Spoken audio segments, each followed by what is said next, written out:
So today I'm going to be going over the K7 SMG, but I'm going to be doing it in a little different of a style. I'm not going to be giving you stats anymore, just because I know the recent days I've been looking up stats about all of these guns, and they're not even like correct. I try to get all the nerfs, I try to get all the buffs, I try to put it all together and get the right stats, and they're just not correct stats. So I just decided finally, I'm just going to tell you how the gun compares to the other guns, and I don't think I'm going to be doing review guides on guns for Season 3 just because it's so late in like the year, or like I don't know if you want to call it like the Call of Duty year. Like, you know, the next Call of Duty is about to come out, and there's always so many review guides for guns that to me it seems pointless to just go back and repeat what other YouTubers have.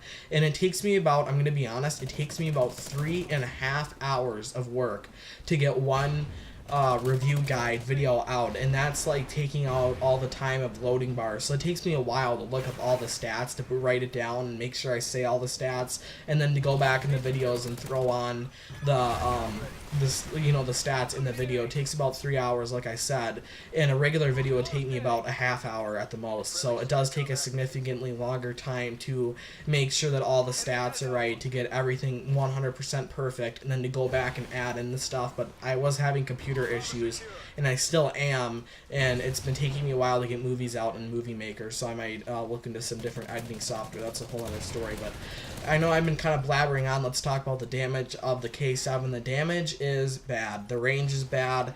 Pretty much you have to play close, up in their face. I mean, this is pretty obvious when you pick up this weapon. I think it's kind of the worst damage or range in the class. I think it's 4 to 7 shots to kill, but the fire rate is quick.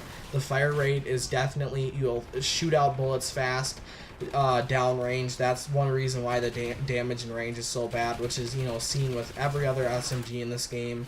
It's not seen with, you know, the Vector, the MTAR, but the other ones you just see the same pattern, you know, low damage, low range, and a high firing rate. And the kick is kind of bad on this gun. I would say you probably need a grip, extended mags, and a red dot sight. I think that's what I was using. And the clip size is average, the reload time is average, and who would benefit from this gun? I'd say people that use the Vector or the MTAR and cannot get the close range kills. I'd say use the K7 or the other guns. This is probably more longer range, I'd say, or it's probably for like the high fire rate, low damage and range. I'd say this is probably the second best gun to use over the Vepr.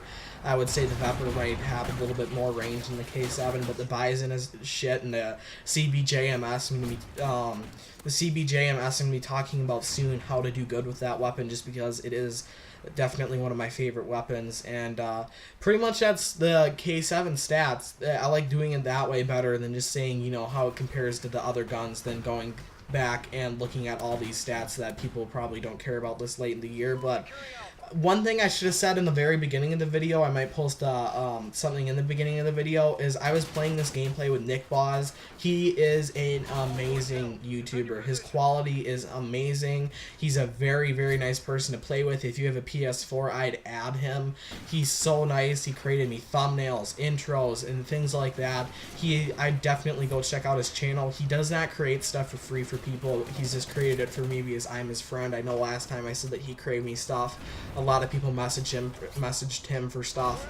So like I said, you know, basically K7, it's kind of a hit or miss. If you want to use a gun that has really, really close range with a silencer on it, then definitely go for the K7, just because then you can have 3 attachments instead of sacrificing, you know, the 3 attachments perk, whatever, and then you sacrifice, you know, how many perks you can have. Like I said, though, like I said, this is how I'm going to do gun review guides, at least the last few in the series, just because it's not as important to me to make sure that all the stats are correct. I mean, that just takes way too long to do that. I know that people aren't looking for that sort of thing anymore, but if I am going to do gun review guides in Advanced Warfare, those stats will be 100% correct. I'm going to go into way more detail than I ever have before, so I hope that you guys enjoy that when Advanced Warfare does come out. And as always, thanks for watching.